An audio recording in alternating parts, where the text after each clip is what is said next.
প্রিয় কোরআনের সাথী ভাইয়া এবং আপু, আসসালামু আলাইকুম রহমতুল্লাহ।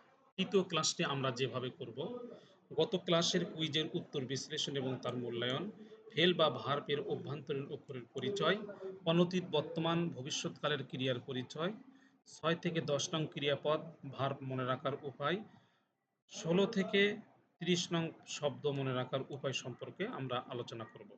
আচ্ছা, ফেল বা ভার্বের অভ্যন্তরীণ অক্ষরের পরিচয়। ফেল বা ভার্বের মূল অক্ষর সাধারণত 3টি হয়, কখনো 4 অক্ষরেরও হয়, তবে তা খুবই কম। 3 অক্ষর বিশিষ্ট ফেল বা ভার্ব এর প্রথম অক্ষরকে আমরা বলে থাকবো ফা কালেমা, দ্বিতীয় অক্ষরকে আমরা বলে থাকবো আইন কালেমা এবং তৃতীয় অক্ষরকে আমরা বলবো লাম কালেমা।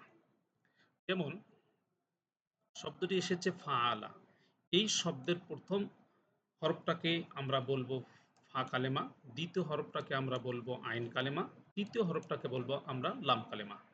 যেমন নাসারা শব্দ, নাসারা নুনকে আমরা বলবো ফা কালেমা, সদকে বলবো আমরা আইন কালেমা এবং র কে আমরা বলবো লাম কালেমা। ঠিক এমনইভাবে দরাবা শব্দটির দতকে আমরা বলবো ফা কালেমা, আইনকে বলবো র কে বলবো আমরা আইন কালেমা এবং বা কে বলবো আমরা লাম কালেমা। ঠিক এমনইভাবে সামিয়া শব্দটির সিনকে আমরা বলবো ফা কালেমা, মিমকে বলবো আইন কালেমা এবং আইনকে বলবো আমরা লাম কালেমা।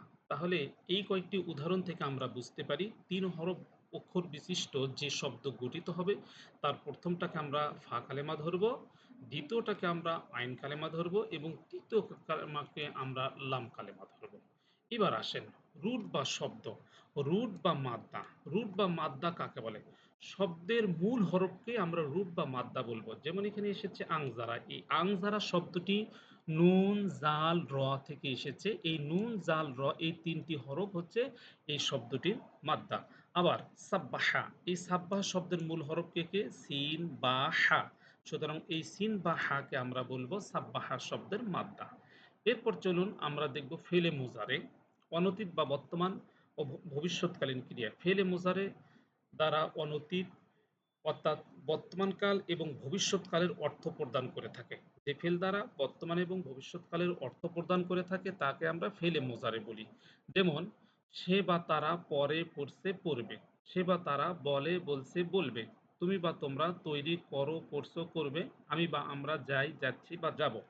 আমরা লক্ষ্য করলাম যে পরে পড়ছে পড়বে আমরা এই বর্তমান এবং ভবিষ্যৎকালীন অর্থ আমরা গ্রহণ করব, তবে স, সে, সেন এই অর্থগুলো আমরা গ্রহণ করব না। পরে পড়বে, বলে বলবে, করো করবে, যাই যাব ইত্যাদি অর্থ আমরা গ্রহণ করব। এবার আসেন আমরা গঠন প্রণালী দেখব ফেলে মোজারে কিভাবে গঠিত হয়। আমরা ফেলে মাজি যখন আমরা গঠন করেছি আমরা তখন দেখেছি যে মুক্ত যে সকল সর্বনাম আছে এই মুক্ত সর্বনাম দ্বারা ফেলটি গঠিত হয়ে তার প্রান্তিক চিহ্ন শুধুমাত্র পরিবর্তন হয়েছে। কিন্তু ফেলে মোজারের ক্ষেত্রে আমরা দেখব প্রান্তিক চিহ্ন পরিবর্তন হবে এবং সাথে সাথে শুরুতে অতিরিক্ত একটি হরফ নিয়ে আসতে হবে। কিরকম? যেমন মনে করেন যে মুক্ত সর্বনাম এর জন্য আহ, প্রান্তিক চিহ্নতে আমরা নিয়ে আসবো পেশ এবং শুরুতে আমরা অতিরিক্ত নিয়ে আসবো একটি ইয়া। তাহলে হয়ে যাবে শব্দটি গঠিত হবে ইয়াকুলু। ঠিক এমনইভাবে হুমের জন্য প্রান্তিক চিহ্ন নিয়ে আসবো আমরা ওয়াউনুন এবং শুরুতে নিয়ে আসবো একটি ইয়া, তাহলে হয়ে যাবে ইয়াকুলুনা। এই ইয়াকুলুনা শব্দের ভিতর ওয়াও এসেছে অতিরিক্ত হিসেবে, এটা বহুবচন বোঝানোর জন্য এবং ইয়া এসেছে অতিরিক্ত হিসেবে। আংতা, আংতার লক্ষ্য করুন এই যে একটা তা আছে এই জন্য শুরুতে একটা তা আসবে এবং প্রান্তিকে আসবে পেশ, তাহলে হচ্ছে তাকুলু। আংতুম, তুমে আংতুমে দেখেন লক্ষ্য করেন এটা হচ্ছে একটু বহুবচন এই জন্য শুরুতে এসেছে একটা তা এবং শেষে একটি এসেছে ওয়াউনন, তাহলে আমরা এখানে এইটা আমরা পেয়েছি বহুবচন, এইটা পেলাম বহুবচন। সব সময়ের জন্য অনতীতকালীন ক্রিয়ার বহুবচন গঠিত হতে গেলে প্রান্তিক একটি ওয়াও আসতেছে। এরপর আসেন আনা, এই আনা মুক্ত সর্বনামটির জন্য যে ফেলটি গঠিত হবে, দেখেন আনা বানানের ক্ষেত্রে শুরুতে একটা আলিফ এসেছে, সুতরাং এই আনা দ্বারা যে ফেলটি গঠিত হবে তার শুরুতে একটা আলিফ আসবে এবং প্রান্তিকে আসবে পেশ, তাহলে আনা থেকে হবে আকুলু, নাহনুর শুরুতে দেখেন একটা নুন এসেছে, এই জন্য নাহনু থেকে যে ফেলটি গঠিত হবে তার শুরুতে একটি না আসবে, তাহলে এটা হবে না এবং প্রান্তিকে আসবে পেশ, নাকুলু। তাহলে আকুলু, নাকুলু। এরপর আসেন হিয়া থেকে যে ফেলটি গঠিত হবে তাহলে শুরুতে একটা তা আসবে এবং প্রান্তিকে আসবে একটি পেশ, তাহলে হচ্ছে তাকুলু। তাহলে যে শব্দগুলো গঠিত হলো অনতীতকালীন ক্রিয়া কি কি হলো? হওয়ার জন্য ইয়াকুলু, শুরুতে আসলো ইয়া, প্রান্তিকে পেশ। হুমের জন্য ইয়াকুলুনা, শুরুতে আসলো ইয়া, প্রান্তিকে ওয়াউনুন। আংতার জন্য তাকুলু, শুরুতে আসলো তা, প্রান্তিকে আসলো পেশ। আংতুমের জন্য তাকুলুনা, শুরুতে আসলো তা, প্রান্তিকে ওয়াউনুন। আনার জন্য আহ, আকুলু, শুরুতে আসলো আলিফ, প্রান্তিকে পেশ। নাহনু এর জন্য নাকুলু, শুরুতে আসলো নুন এবং প্রান্তিকে আসলো পেশ। আর হিয়ার জন্য তাকুলু, শুরুতে আসলো তা, প্রান্তিকে পেশ। তাহলে আমরা অর্থ গ্রহণ করব। সে বলে বা বলবে, তারা বলে বা বলবে, তুমি বলো বা বলবে। এইভাবে আমরা বলো বলবে অর্থ গ্রহণ করব। ঠিক এমনইভাবে ইউকমিনু থেকে আমরা গঠন করব ইয়াকুনুনা, এগুলো আমরা প্র্যাকটিস করে নেব। এই বিষয়টা ভালো করে বোঝার চেষ্টা করব। আচ্ছা, এরপরে আসেন আমরা কয়েকটি প্র্যাকটিসের জন্য আমরা আয়াত নিয়ে এসেছি। ইয়াকুলুনা সালামুন আলাইকুম, ইয়াকুলুনা তারা বলবে সালামুন আলাইকুম তোমাদের উপর শান্তি বর্ষিত হোক। ওয়াকুন আর রসুল আলাইকুম শাহিদা, যাতে রাসুল হন আলাইকুম শাহিদা তোমাদের জন্য সাক্ষ্যদাতা। এরপর আসেন ওয়ালা ইউকমিনুনা, তারা বিল্লাহি তারা আল্লাহর উপর ঈমান নিয়ে আসবে না।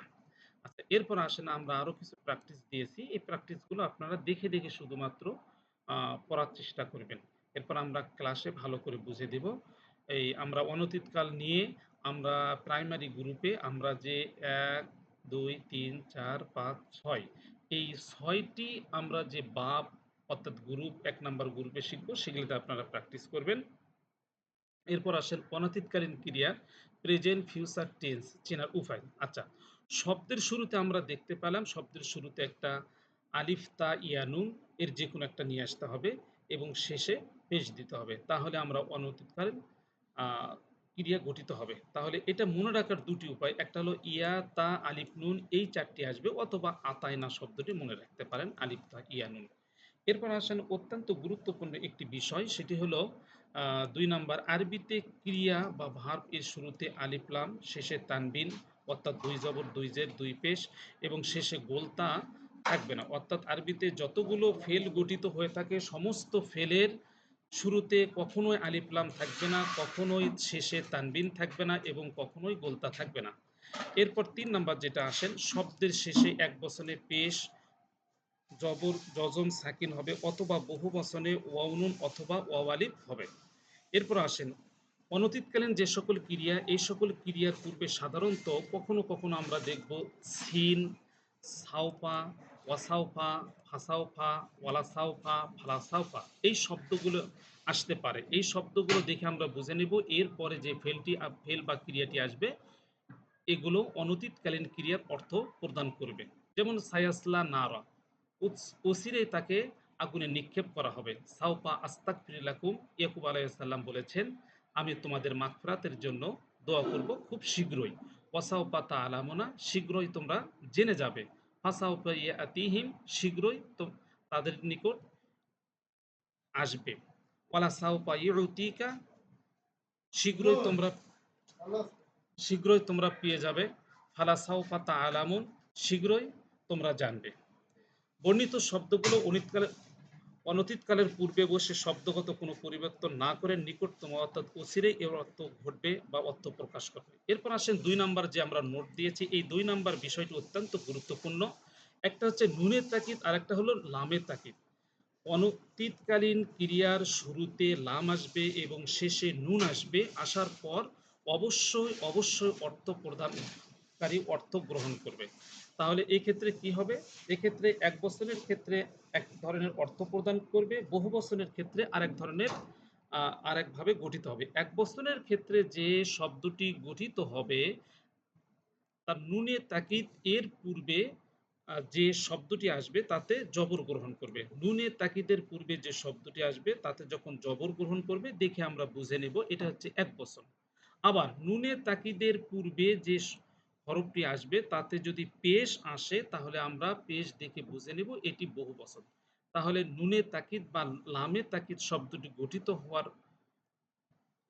হবে যেভাবে শুরুতে একটি লাম আসবে, শেষে নুন আসবে তাসদিদ যুক্ত, এবং তাসদিদ যুক্ত নুনের পূর্বে যদি জবর আসে তাহলে সেটাকে আমরা বলবো এক বচন।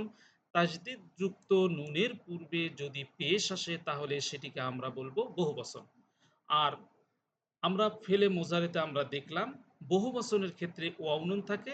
এই লামে তাকিদ বা নুনে তাকিদের ক্ষেত্রে বহু বচনের ক্ষেত্রে ওয়াও নুনটি পড়ে যাবে, ওয়াও নুনটি আর থাকবে না।